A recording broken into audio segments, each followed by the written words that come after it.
گاڑی ایک کھلے سے ویران اور پراسرار میدان میں پہنچ کر رک گئی، جہاں دور دور تک کوئی روح موجود نہ تھی۔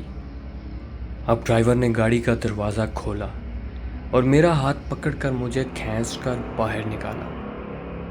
اب وہ پورے قد سے میرے سامنے کھڑا تھا۔ میں نے ذہن پر بہت زور ڈالا، مگر پھر بھی اسے پہچان نہیں پائی۔ اس نے مجھے ایک پتھر پر دھکا دیا۔ میں خوف زدہ پتھر پر بیٹھ گئی۔ سنو، میں کون ہوں؟ اس نے میری طرف پیٹھ موڑ کر کہنا شروع کیا۔ میں زرگام ہوں، وہ زرگام جو تم سے کچھ کہنا چاہتا تھا، مگر تم نے حسن کے غرور میں کبھی اس دبلے پتلے عام سی شکل و صورت والے زرگام پر نظر ہی نہیں ڈالی اور بات سننے کی ضرورت ہی محسوس نہیں کی۔ میں بار بار کوشش کرتا رہا، تمہارے راستے میں آتا رہا، یہاں تک کہ دن تمہارے ہاسٹل میں آ گیا، مگر تم نے مجھے وہاں سے بھی بے عزت کر کے نکلوا دیا۔ میں پھر بھی تمہارے گرد چکر لگاتا رہا، لیکن تم نے مجھے جہاں دیکھا نفرت سے ذلیل ہی کیا، برباد کر دیا تم نے مجھے۔ میں تمہارے عشق میں اس قدر دیوانہ ہو چکا تھا کہ ایک دن میں نے اپنی کن پٹی میں گولی اتار کر اپنی زندگی کا خاتمہ کر لیا۔ میں تمہارے عشق میں تمہاری یاد سے چھٹکارا پانا چاہتا تھا، مگر میں وقتی اذیت سے چھٹکارا پانے کے لیے ابدی اذیت میں مبتلا ہو گیا۔ اس کی آواز عجیب سے غیظ و غضب سے لبریز تھی۔ جیتے جی تو میں تمہیں پا نہ سکا، مگر اب میں تمہیں بھی اپنی ایسی جان لیوا اذیت سے دوچار کر کے ماروں گا۔ پھر تم ہمیشہ کے لیے میری ہو جاؤ گی، تمہیں کوئی بھی مجھ سے دور نہ کر پائے گا، تم بھی ایک بدروح بن جاؤ گی۔ ہا ہا ہا ہا۔ مجھے اس کی ایک بات کی بھی سمجھ نہیں آ رہی تھی، باوجود ہزار کوشش کے کہ وہ میری سمجھ سے باہر تھا۔ میں اسے جانتی تک نہ تھی۔ میں حیرت سے بت بنی اس کی صورت تک رہی تھی کہ اس نے میری طرف رخ موڑا اور آہستہ آہستہ مشینی انداز میں میری طرف بڑھنے لگا۔ وہ ابھی مجھ سے کچھ دور ہی تھا کہ فضا میں دھماکے سے ہونے لگے، زمین میں زوردار آواز آنے لگی اور زمین پھٹنے لگی۔ اسی وقت زمین سے اسی طرح کی قد قامت رکھنے والا مردہ نما انسان نکل آیا۔ میں خوف کے مارے چیخنا شروع ہو گئی، کسی کو مدد کے لیے پکارنا چاہتی تھی۔ وہ ڈھانچے تھے یا مردے تھے، کسی جگہ پر گوشت لٹک رہا تھا اور کسی کی آنکھیں باہر کو ابلی ہوئی تھیں۔ زیادہ تر ان کا جسم ہڈیوں کا پنجر بن چکا تھا۔ ان سب نے میری طرف بڑھنا شروع کر دیا۔ میں نے لرزتے ہوئے اپنی آنکھیں بند کر لیں۔ مجھے یقین ہو چکا تھا کہ میں عبرتناک موت سے دوچار ہونے والی ہوں۔ میں نے خود کو متوقع موت کے حوالے کر دیا اور زندگی کی آخری گھڑیاں گننے لگی۔ میرے دل کی دھڑکن دھونکنے کی طرح چل رہی تھی۔ کسی بھی صورت اب میرا بچنا محال تھا۔ زرگام اور اس کی ساتھی روحیں بتدریج مجھے گھیرے میں لے چکی تھیں۔ میں نے دل ہی دل میں اللہ کو یاد کر کے گناہوں کی مغفرت طلب کرنا چاہی کہ میرے کانوں نے ایک آواز سنی، میاؤ میاؤ میاؤ۔ میں نے جھٹ سے آنکھیں کھول کر دیکھا۔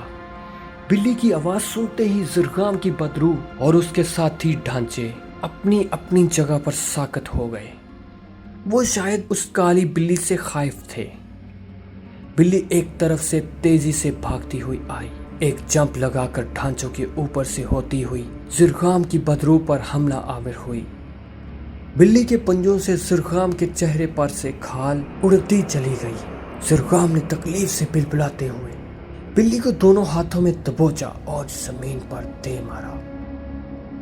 اب ڈھانچوں نے بلی کو گھیر لیا اور اپنے پنجوں سے اسے نوچنے لگے۔ لمحوں میں بلی لہو لہان ہو گئی۔ اس کی درد بھری میاؤں میاؤں سن کر میرے اعصاب چنکنے لگے۔ لیکن پھر بھی ایک عجیب ہی منظر میری آنکھوں نے دیکھا۔ بلی کے لہو کے جتنے بھی قطرے زمین پر گرتے، ان سے بالکل ویسی ہی کالی بلیاں پیدا ہو جاتی۔ اس طرح چند ہی لمحوں میں بلی کے لہو کے قطروں کی بدولت پیدا ہونے والی بلیوں کی تعداد بدرو ڈھانچوں کی تعداد سے بڑھ گئی تھی۔ کچھ بلیوں نے زرخام کو نشانے پر رکھ لیا، باقی لاتعداد بلیاں ڈھانچوں سے نبرد آسماں ہو گئی۔ میں ایک طرف کھڑی دو عجیب و غریب طاقتوں کی جنگ دیکھ رہی تھی۔ میرے ذہن میں خیال آیا کہ مجھے تو یہاں سے بھاگ جانا چاہیے۔ اس خیال کے آتے ہی میں ٹیکسی کی طرف بھاگی، ڈرائیونگ سیٹ کا دروازہ کھول کر اندر بیٹھی، مگر جب میں نے ٹیکسی سٹارٹ کی تو ٹیکسی سٹارٹ نہ ہوئی۔ اتنوں میں بلیوں نے بدروحوں پر قابو پا لیا تھا۔ زرخام کی چیخو پکار ہر طرف گونجنے لگی اور اس کے ساتھی ڈھانچے ٹوٹ ٹوٹ کر گرنے لگے۔ جیسے ہی کوئی ڈھانچہ ٹوٹ کر گرتا، اس کے ساتھ ہی اس پر حملہ آور بلی بھی غائب ہو جاتی۔ اچانک میری نظر زخمی کالی بلی پر پڑی۔ اس کی جسامت بڑھ رہی تھی، بڑھتے بڑھتے وہ ایک قد آور ببر شیر کے برابر ہو گئی۔ پھر اس نے ایک جست لگائی اور زرخام پر ٹوٹ پڑی۔ زرخام کو لے کر وہ زمین پر گر پڑی۔ بلی کے شکنجے میں زرخام پوری طرح پھنس گیا تھا۔ بہت کوششوں کے باوجود وہ قد آور بلی کے شکنجے سے نہ نکل پایا۔ آخر کچھ ہی دیر میں وہ وہیں ڈھیر ہو گیا۔ زرخام کی لاش ادھر ادھر پڑی تھی۔ اس کی بدرو دھوئیں کی شکل میں اس کی لاش سے نکلی اور ہوا میں تحلیل ہو گئی۔ اتنے میں ٹیکسی بھی سٹارٹ ہو گئی۔ میں نے یو ٹرن لیا تو اچانک ہی بلی نہ جانے کیسے کھڑکی سے چھلانگ لگا کر اندر پہنچ گئی۔ میں نے بلی کو پیار سے دیکھا۔ وہ میری جان بچانے کے لیے اپنی جان داؤ پر لگا چکی تھی۔